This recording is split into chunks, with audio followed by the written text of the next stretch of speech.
Good morning, everyone. How are you? Well, it's fall. I'm here in Maryland, and it went from 90 degrees and crazy humidity to now fat boy approved weather, which is upper 40s at night and high 70s to 60s during the day. It's harvest season, and that means harvest for a lot of things. For me, it's firewood time, and I think I got a little coffee on my shirt. Nah, okay. For the farmers, it's bringing in the fall crop of corn.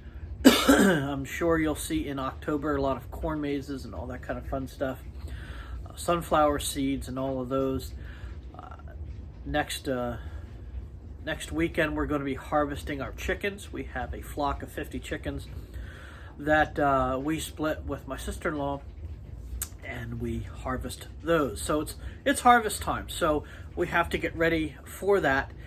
And for me, this means firewood season. We're cutting a lot of firewood for our mission trip that we go on each year. ASP, if you've not heard of it, Appalachian Service Project. Go on to asp.org. Go check them out. It's kind of like a Habitat for Humanity type of project. We cut a lot of firewood. Last weekend we cut 7 or 8 cord in a day and delivered them. This old fat boy doesn't work that hard, but he did. And you burn through a lot of steel during that day. There's a lot of metal in a lot of the trees that we get, and a lot of the trees that we take out do have a lot of metal in them, whether they've been shot with a gun or they got barbed wire fence in them or a T-post or something. There's always metal in them. So throughout the years, I've always carried 4 or 5 loops. When that loop is done, I take it off the chain, off the saw, put a fresh loop on there, and go back to cutting. And 9 times out of 10, I hit something metal, and that's done, and I just have at it. The last probably year and a half, I have gotten into hand filing. I'm not very good at it. I get mixed results. So I tried my hand at grinding. And the first one I got, let's see, where is it? Let me show you what I got. Oof.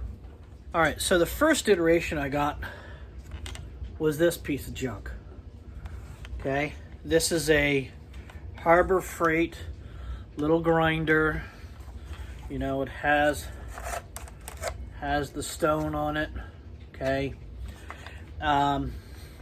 this will not sharpen chain. This will not sharpen chain. You can stick a chain in it and grind it, but it's not going to sharpen the chain. It's not going to sharpen the top plate angles correctly. It's not going to sharpen the side plate angles correctly. It's just awful. It truly is. If you're thinking about buying one of these Harbor Freight grinders, don't. Don't waste your time. Don't waste your money. Don't waste anything. More importantly, you're going to waste you're going to waste a lot of loop of chain. A lot of loop of chain. So, what do we have here?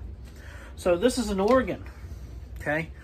So, I didn't purchase this. A friend of mine, she had it in her basement. Her husband ground a lot of chain and has agreed to loan this to me. Now, I will have to say, I've done a lot of learning on this saw because, well, there's no owner's manual for it. And if you go and you look onto Oregon's site, it's pretty poor. It doesn't get through to you, at least for me, in a video. So this machine is pretty incredible.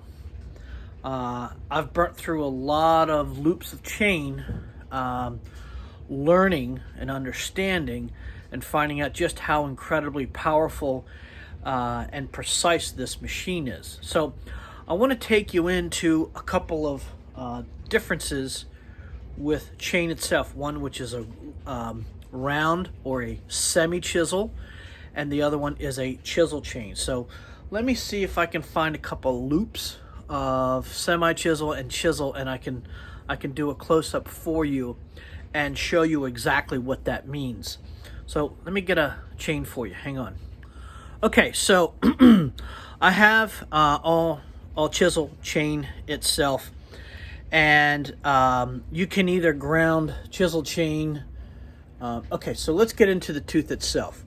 This is a chisel tooth. You know that the side cutter and the top cutter, okay, are very square to one another. I don't know if you can see that. Okay, a semi-chisel, this top cutter is round. Let me see if I can have one.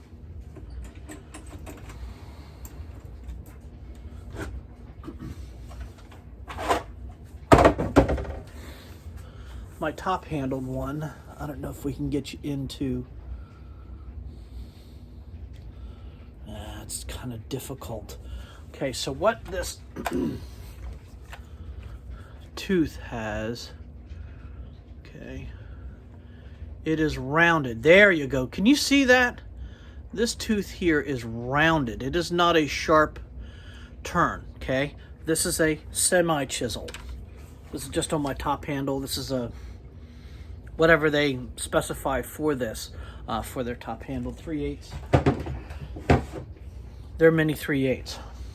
So I like to run a chisel chain, okay? I like to run a chisel chain. Always have. I tend to run a lot of Oregon. Okay, this is Oregon LPX. I forgot what this is. I have it written on my phone, and well, whatever. So there's two ways to grind chisel chain. The proper way that a lot of the pros do is they will square grind it, meaning that when they grind it, the grinding wheel itself has been profiled so that it fits whatever profile they want. This side cutter is straight, this side of the face. So as you look at the grinding wheel, it's round like this, okay? This face as it meets is square, and this is slightly opaque. It depends on how those guys will grind it. This grinder is profiled only. It has not been dressed, meaning it has not been shaped. The grinding wheel that's on here is round. So if you look at the disc, so the disc is this, and if we turn it this way, this profile here is rounded. Where square grinded guys, when they turn the disc this way, this is straight up and down, and this angle here is at whatever angle that they desire to sink the grinding wheel to get a square ground into the chain. Okay, so there's a couple of anatomies to the tooth itself. We're not going to get into the chain, but we will get into the tooth itself. Okay, so this is this right here. Okay, this is called the raker. And this is the tooth. So you have a top plate. Okay, the top of the tooth was the top plate, and then you have this side, which is called the side plate. Now, the reason why that horrible Harbor Freight doesn't do anything is, one, there's a ton of slop that's in all of the bearings. I don't care how much you tighten it, how much you do whatever, don't buy it, okay? There's way too much slop in it. And that's why I got really frustrated with that machine. But when I started to use this machine, I really got frustrated because I burned through a lot of chain and I didn't understand what I was doing. No owner's manual. Hey, we don't need no stinking owner's manual. I'm just going to do this how I think it is. And I used a lot of the thought that I did with that Harbor Freight thing, and I just completely destroyed the chain. The machine didn't care. I just destroyed the chain. So I want to get into the settings on here that will turn this chain razor sharp and how I want it to cut. So let's get a little tight on some things and let's get you in. Okay, so what we have here are two critical angles.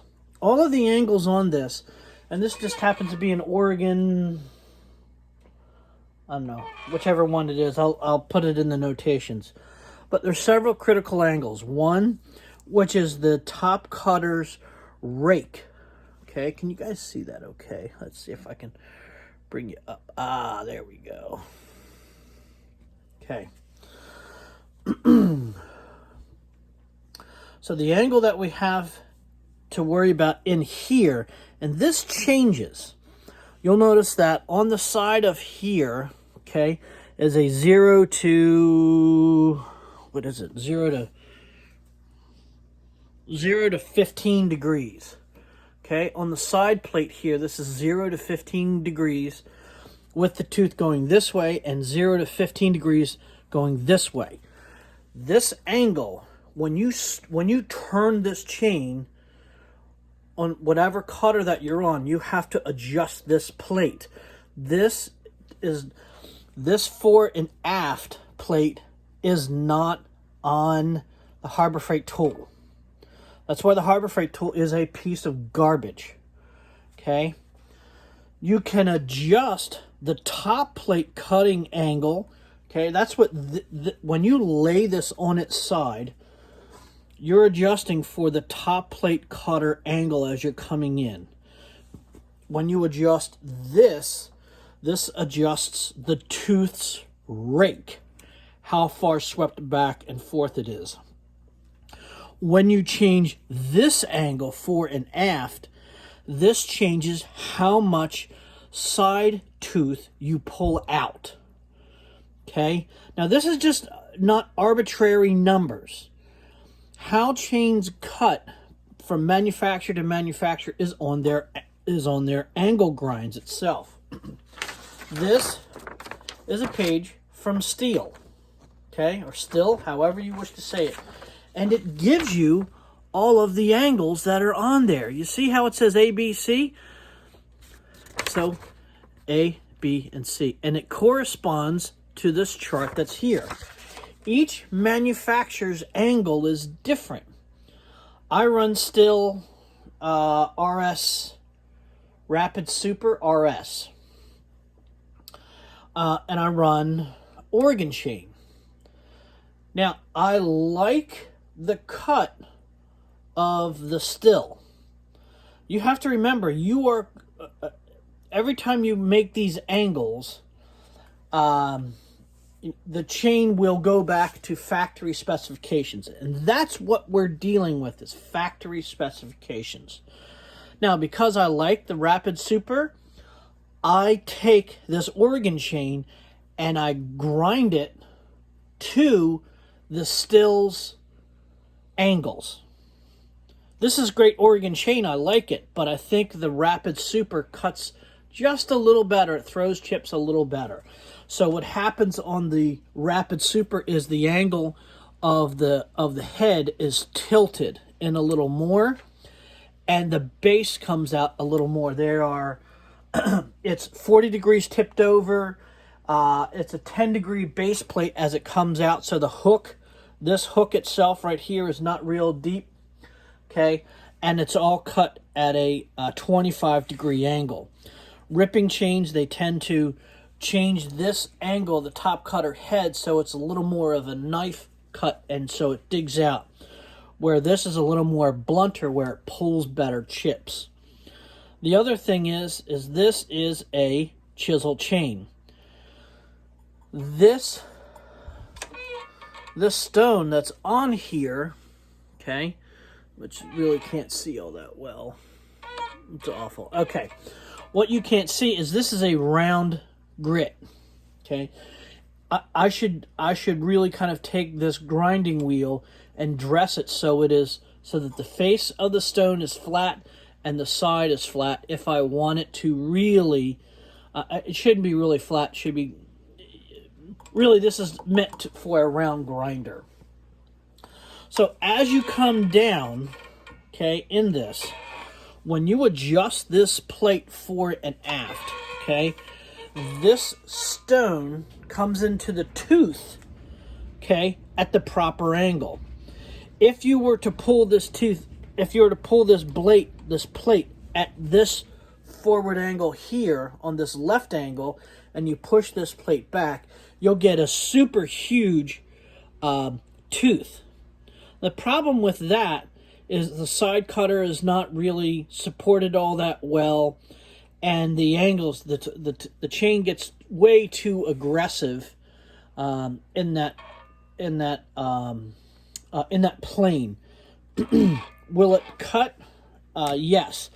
I tried it with a huge tooth on it, and I didn't like it at all. It didn't give me the chip that I liked. So each manufacturer, all you have to do is go on the internet. Each manufacturer will give you, okay, what these should be. Okay, when you initially get the chain, you look up what it is. Sometimes it will show you what these are, but I run a 325 at 50 gauge. 325 at 50 gauge, I believe that this is it. And it doesn't really matter, because as you look at this chart, everything from there tends to be at a 40-degree angle, 15 degrees, base plate at 10 degrees, and it's in the side cutter. So the other thing about this that I do like, some of them, the Oregon grinders will have a handle in the front. This, as you drop this down, this has a little hydraulic pump that's in here, okay, that pumps a little hydraulic cylinder in there, and as it comes down, it pinches the chain, okay. That's what this is for. This you dial into your chain itself. So as this comes down, I don't want to get my hand in there, as this comes down, okay, that hits that tooth. Okay, now how do I know what this tooth, how do I know what that is? Okay, download your charts. I have them on my computer. I just look up, say, I run Carlton, which I don't like at all. I'm going to switch back to my Oregon LGX on the big saw. The gullet on here needs to be pulled out. So as we come down, okay, as we move this fore and aft, the more that we pull this in, the more that this cutting wheel will go in front of this cutter. And that's when you tend to pull these big hooks out of here. And it doesn't cut as efficiently as it should. Okay? It gets too hungry, and you're constantly kind of fighting with the saw. Again, these manufacturers have spent a lot of time and money and engineering and a lot of cut wood for you to get the best cut, fastest cut, and the best chip clearance. You'll notice that these rakers are taken way lower than they should be. This is not one of the saws, but at the end of the day, I didn't have my files with me, so the guy that was with me only had a flat file, so these were completely done. The tip was completely pulled down, so in order for us to continue to cut, I just pulled these rakers down way too low. So what I have to do with this chain is I need to use it, dull it, use it, grind it down to where we can get into the proper length of this raker. If the rakers are down too low, the chain is too hungry, you burn up your clutch. It's really hard on the saw. It doesn't cut as effectively. You really need a raker gauge. So since then, I've found my bag that was down here in the shop. Like an idiot, I didn't take it on the job with me. So let's set this up. So as you get this, we're going to take it down, everything down to 0, okay? So we'll take this down to 0. Take this down to 0. We'll take this to 0. Okay?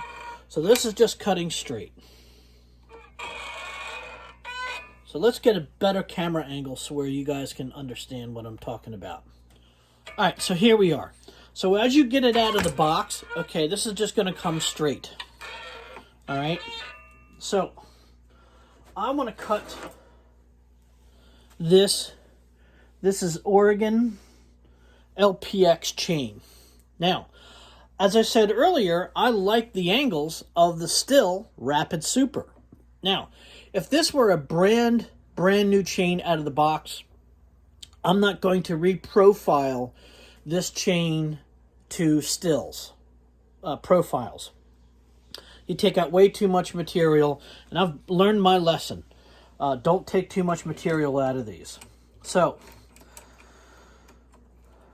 we'll treat this as if it were Stihl chain. Okay, because I just happen to have the data sheet on it. Now, you can go to Stihl's website, you can go to Oregon's website, you can go on the internet. Don't go off of the arborist websites or any place else that say, hey, you need to grind it to this. You need to grind this back to your manufacturer's specifications, okay? If you want it to cut like this chain, another brand's chain, go out, buy that chain, and then use it, dull it, bring it back on the grinder itself. So, let's set this up, okay? We'll pretend that this is Stihl's Rapid Super. I'm going to grab my handy dandy chart. My handy dandy chart says in the A, okay, A level is the tilt back is at 40 degrees. So I'm going to take this, crank it all the way over to 40. Okay, then I'm going to tighten that up. Okay, this sharpens. Okay, that sharpens this top plate. So this is called the top plate. Okay, so it takes into account this sharpness of the back end of the tooth. Okay, so it needs to be, which side of the tooth are we going to be on? Okay, we'll go on this side of the tooth. So the tooth is facing this way, so I have to make sure on the side of this I pull this forward to get that correct angle so that this will go in. So it says that it wants to be at 15 degrees plate forward. Okay.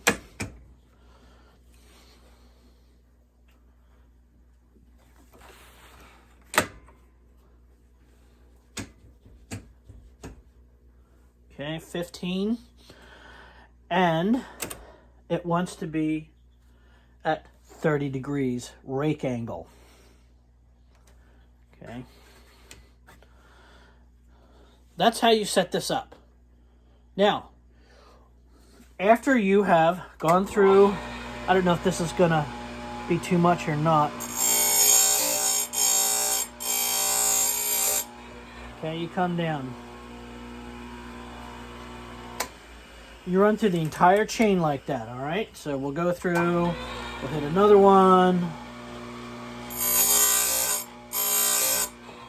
Okay, and then we pull this in. Yeah, okay.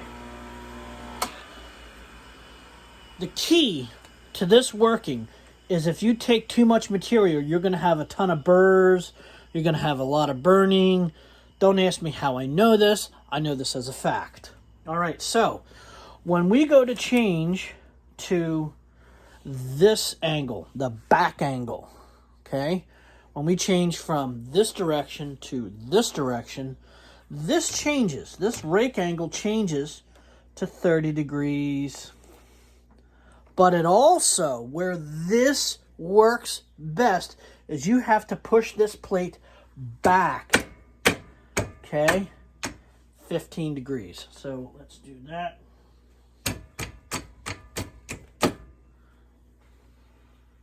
Too far. 15 degrees. And at 30, and we're ready to go. Alright, I don't know if this is on or not.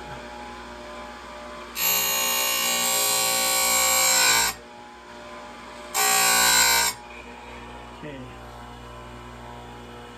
Alright, good. Now, let me let's do this. Yeah, let's do that.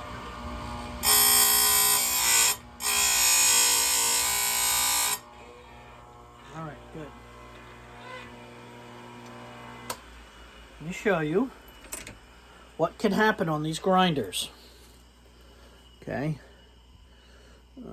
Can you see that? Here, let me see if I can. Do you see that? How that has folded over? To see how it is folded over, and you have a giant hook on there. That's the best part. See that giant hook on there? That is not sharp. That is material. Okay, can you see the rolled edge? See that hook on there? The top rolled edge? Okay, I took way too much material, and we did it on purpose. Okay, this is what happens when you take too much material at once. Okay, this is what my frustration was. I'm like, how is it that I'm not getting, how is it that I'm getting this hook? That will never ever cut.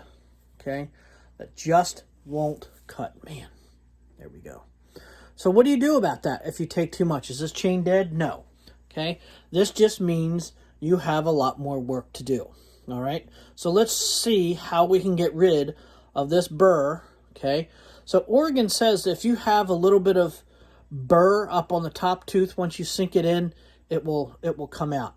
Okay, I'm not of that mindset. I have tried it. There's still a little burr on there, and it's not as sharp as can be. So let's take you over to the vise and show you what we need to do to get rid of that burr if you take too much material. Okay, so let's do that. All right, here we are. This is the tooth. This is the tooth that we screwed up. Okay, we screwed up. The manufacturer didn't screw up. We screwed up. Okay, you'll notice that there is a giant hook on the side of the tooth, and there's a giant, okay, burr that's on top of the tooth. Okay, that's there. We screwed it up because why? We took too much material. We got too fast. We just did it wrong. Okay, so we need to straighten this out. It's not going to cut right. What we have to do is remove the burr, use the chain for a couple of minutes, okay, dull it down, and then re-put it on the grinder. This is not sharp, and even after this procedure, it won't be as sharp as it needs to be. But you need to regrind this after we do this procedure, after you use it. So what I do is I take a gloved hand, okay, because these cutters are sharp. I grow it behind, you know, this vise that's here, and I go against, okay. So I want to take this burr and this side plate, and I want to roll it forward, okay. So we're going to do this because I don't want the chance to grind the beak out of the face of the tooth. Okay, and you'll notice once you roll that on the other side of this cutter, okay, that this top plate, it's not sharp. I mean, it's a little sharp, but it's not sharp. Okay, and then we're going to take the side, and we're going to run the side on it.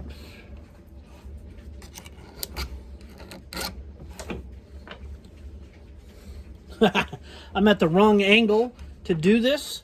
My body needs to be where the camera is, but we will try our best. Man, this is difficult. Okay.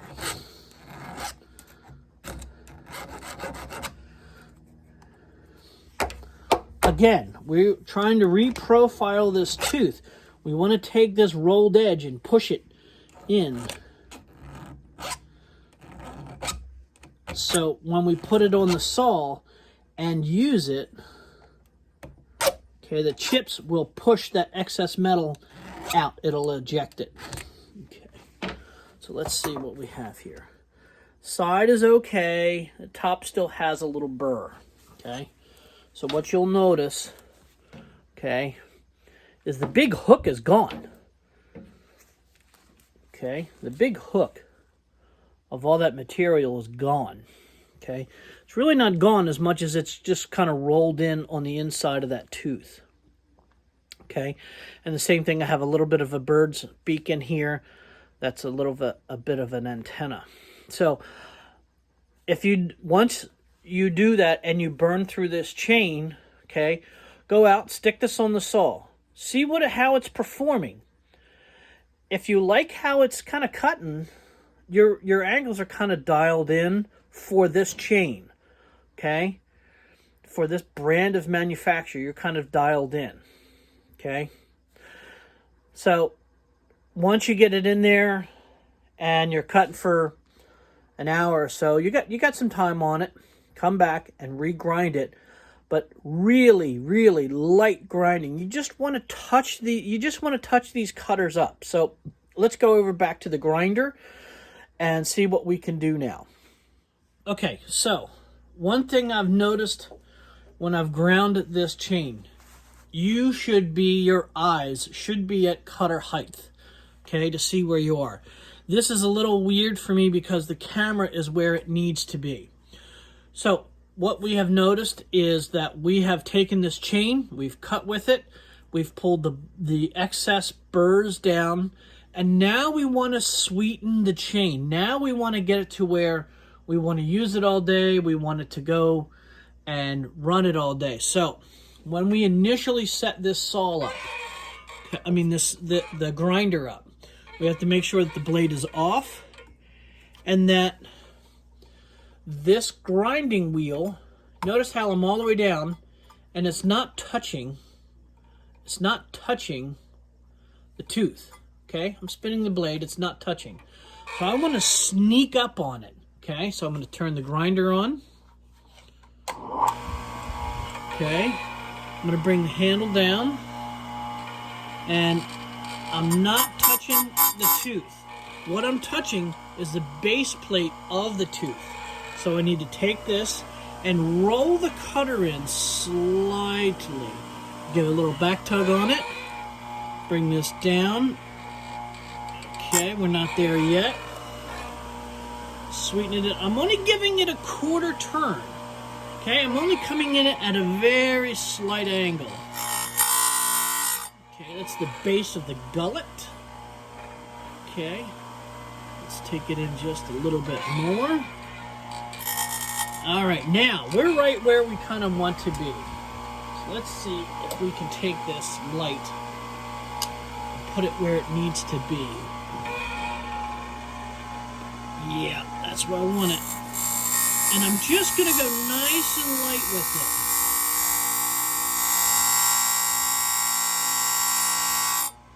All right. You see that tooth? That tooth, there's no burrs and no side beak on it. Okay? That's all it needs. That's all it needs. Okay, so we take this. Get out of there. Okay? So we have a nice sharp cutter edge. No side beak, no rolls. Okay? So you got to sneak up on it. Okay? If you roll these side cutters and you put up a burr on the top of the tooth, okay, go out, file it down, stick it on the saw, cut it. It'll probably cut like total crap, okay. Then bring it back and sweeten it up. And that's what I've been able to find with these, and it really, really works nice. So hopefully that will help you. Don't go off of what the internet says. Go follow your chainsaw chain manufacturer's angles for them, and that will get you back to where you need to be. And also, you'll notice it probably cuts a little better because these teeth out of the factory aren't as good as they can be. I have noticed on many of these chains that these chains themselves are different length on the one pass. You'll definitely notice that there's a different length when you go to move from this side cutter to this side cutter, that they'll be different in length. And I've seen people out there with calipers and all that kind of stuff. It doesn't, the length of the tooth doesn't matter. What matters is that the angles on the cutter heads themselves, on the side plate and the top plate, that not only is the attack angle, you know, on both need to be the same, but also the side and top underplate cuttings need to be the same. So if they're not the same, that's when you get into wonkiness. But the length of tooth really doesn't dictate whether it's cutting poorly or not, you know, off angle. Also, bar. A lot of people I see who cut and their cuts aren't straight. The bars are just hammered. So the bar, I think, has more to do with cutting correctly straight than length of tooth does. So hopefully I haven't gone on too fast. I'm going to try to edit this down to get into the best of information I can get to you. But this is a Oregon chain grinder that is pretty spectacular. It's really made my life a lot easier. Trying to learn on this thing is without instructions or understanding of what the main thing was this base plate, moving this base plate in and out.